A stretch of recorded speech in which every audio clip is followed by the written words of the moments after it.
সালাম আলাইকুম নবম দশম শ্রেণীর শিক্ষার্থীরা কেমন আছো তোমরা? আজকে আমরা কমপ্লিট করব ব্যবহারিক জ্যামিতি সপ্তম অধ্যায়ের কুমিল্লা 24 এবং সিলেট 24-এর প্রশ্ন দুইটা।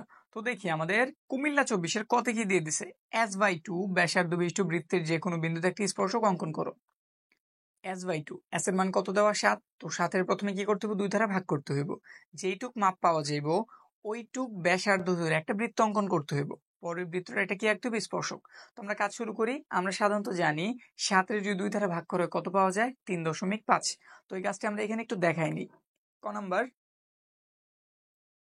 s is equal to 7/2 is equal to 3.5 centimetre.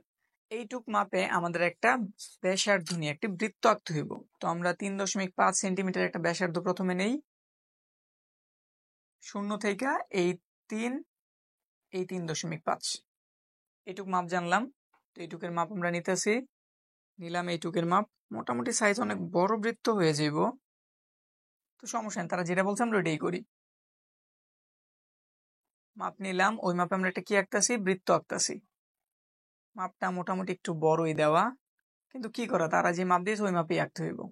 ধরে নিলাম এই যে এইখানে একটা বিন্দু আমরা পি নিছি, এটা থেকে আমাদের স্পর্শক আঁকতে হইব। তো এই যে আমাদের কেন্দ্র নাম দিয়ে দিলাম আমরা ও, আর এটা পি। প্রথমে যে কাজটা করবা, ও আর পি এর যোগ করো।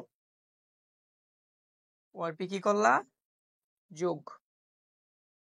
ও আর পি যোগ হইলো।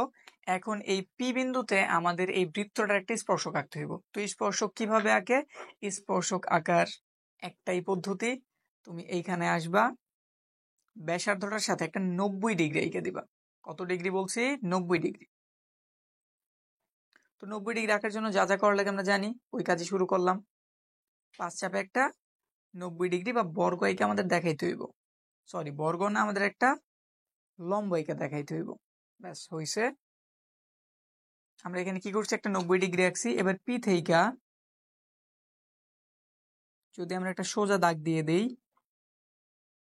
এই যে যে দাগটা পাওয়া গেছে এটার নাম ধরো আমরা দিয়ে দিলাম এস। এসপি যে দাগটা পাওয়া গেছে এইটাই হইতেছে আমাদের এই বৃত্তর একটা স্পর্শক। বুঝছি? এভাবে আমরা যে কোনো কিছুর স্পর্শক আঁকতে পারি। প্রথমে আমরা কি করছি, আমাদের যে মানটা দিয়েছিল 7/2 ভাগ করলে কত পাওয়া গেছে, 3.5 স্কেল দিয়ে আঁকছি। ওইটুকুর মাপ নিছি, এই ব্যাসার্ধের একটা বৃত্ত বলছে, তাইলে এই জিনিসটা আমরা কেন্দ্রে স্থাপন করছি, একটা বৃত্ত এঁকেছি। বৃত্তটার সাইজ একটু বড় হয়েছে, কোনো প্রবলেম নাই। এবার এইখান থেকে ধরলাম আমরা পি বিন্দুতে, এটার বাইরে একটা কি বিন্দু পি দেওয়া আছে, এখান থেকে আমরা একটি স্পর্শক আঁকতে চাইতেছি। তো পি বিন্দুর জন্য আমরা এখানে বসাইলাম 90 ডিগ্রি আঁকার জন্য 5 চাপে একটা 90 ডিগ্রি আঁকলাম, জাস্ট পি থেকে দাগ দিয়ে দিলাম। ব্যাস আমাদের কাজ হয়ে গেছে। যে এস পি বা পিএস পাওয়া গেছে, এইটাই হইতেছে আমাদের এই বৃত্তটার একটা স্পর্শক। তো আমাদের ক নাম্বার কমপ্লিট হইলো।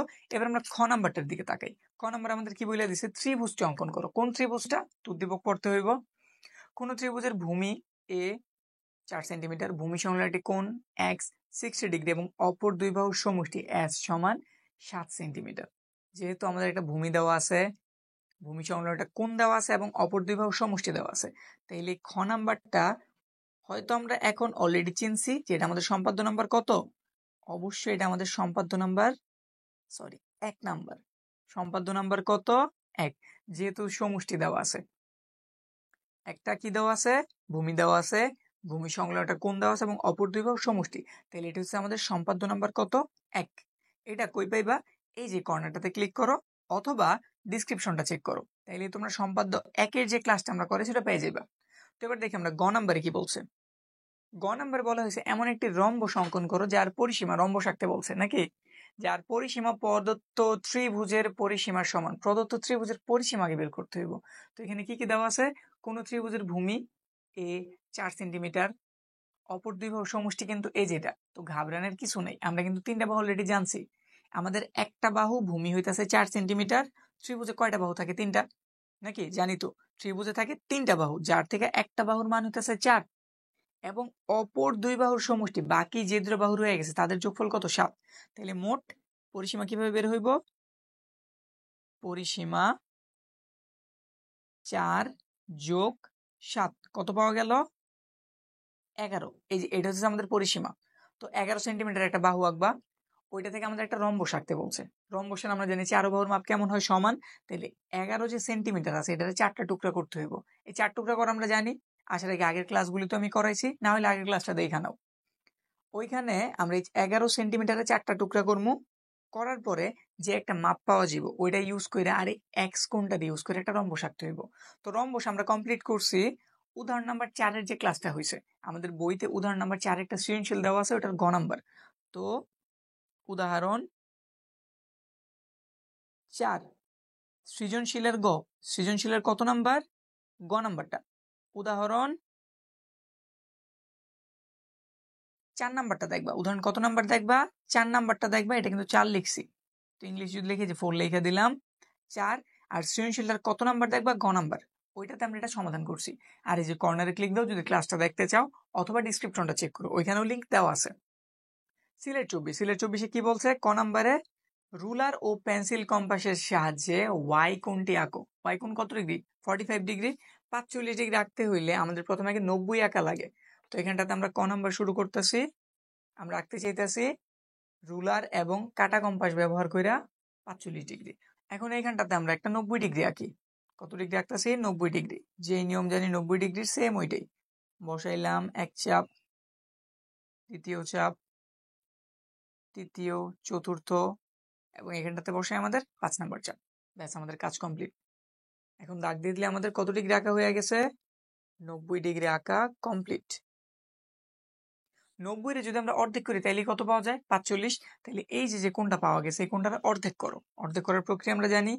এই প্রান্ততে বসাইলাম, এটার অর্ধেকের বেশি মাপ নিলাম, এখান থেকে একটা বৃত্তচাপ, এই যে এখানটাতে বসে আরেকটা বৃত্তচাপ, যাদের দুইটা চাপ পরস্পরে কি করে? ছেদ করে। দাগ দিয়ে দিলাম। তাইলে আমাদের কত ডিগ্রি আঁকা কমপ্লিট? 45 ডিগ্রি আঁকা কমপ্লিট। এই যে এইটুকু ধরো নামকরণ দিয়ে করে দিলাম এ ও ভি। এটা হচ্ছে আমাদের কত ডিগ্রি? 45 ডিগ্রি। আমাদের ক নাম্বার কমপ্লিট হইলো। খ নাম্বারে বলছে ত্রিভুজটি আঁকো। কোন ত্রিভুজটা আঁকতে বলছে? উদ্দীপক পড়তে হইব। একটি ত্রিভুজের ভূমি সংলগ্ন দুইটি কোণ এক্স আর ওয়াই দেওয়া আছে এবং একটা পরিসীমা দেওয়া আছে। তাইলে এইটা আমাদের সম্পাদ্য নাম্বার কত? 3। তো লিখে দিলাম সম্পাদ্য 3। সম্পাদ্য 3 দেখতে চাইলে এই কর্নারে ক্লিক করো অথবা ডিসক্রিপশনটা চেক করো। গ নাম্বার দিকে আগাই। গ নাম্বারে কি বলছে? ত্রিভুজের পরিসীমার সমান। ত্রিভুজটার পরিসীমা কত?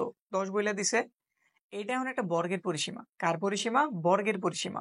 বর্গরও আমরা জানি পরিসীমারে কয়টা টুকরা করা লাগে? 4টা টুকরা, কারণ বর্গের প্রতিটা বাহুর মাপ সমান। তাহলে এখানে যে 10 পাওয়া গেল এটা হচ্ছে আমাদের ত্রিভুজের পরিসীমা। এটা এখন আমরা কার পরিসীমা ধরবো? বর্গের। তো পরিসীমাটা 4 টুকরা করো, এক টুকরা নাও, একটা বর্গ অঙ্কন করো। তো বর্গ অঙ্কন আমরা কই শিখছিলাম? বর্গ অঙ্কন আমরা শিখছিলাম উদাহরণ 2-এর গ নাম্বারে। 2 একটা সৃজনশীল দিয়ে দিছে, ওটার কয় নাম্বারে? গ নাম্বারে আমরা বর্গ আঁকাটা শিখছি। এটাও যদি দেখতে চাও এই কর্নারে ক্লিক করো অথবা ডিসক্রিপশনটা চেক করো, তাইলে এগুলো সব পেয়ে যাবা। আমাদের মূলত উদ্দেশ্য হইতেছে প্রতিটা বোর্ড আমরা দেখাই দিব সৃজনশীলগুলি কিভাবে আসছে না আসছে। আমরা সব কমপ্লিট করছি, এখন শুধু আমরা বোর্ডগুলি বিশ্লেষণ করে দেখতেছি আমরা প্রশ্ন চিনি কিনা। কারণ আমাদের জ্যামিতিতে মেন প্রবলেম হইতেছে প্রশ্ন চিনা নিয়ে। স্টুডেন্ট করে কি, মানে তোমাদের কথাই বলতাছি, ম্যাক্সিমাম আগের গুলি যা দেখা গেছে তারা পরীক্ষা দিয়ে আসতো, পারে সবকিছু, কিন্তু আসার পরে দেখতো এই সম্পাদ্য কোনটা আসছে তারা ওইটাই চিনে নেই। এই জন্যই বিস্তারিতভাবে এই ক্লাসগুলি করতেছি। হয়তো 2টা ক্লাস আছে, তারপরে আমাদের 2024 কমপ্লিট, 23-এর আগে কমপ্লিট করছি। আগের ক্লাসগুলি যদি দেখতে চাও এই পুরো প্লে লিস্টটা ফলো করতে পারো। ঠিক আছে।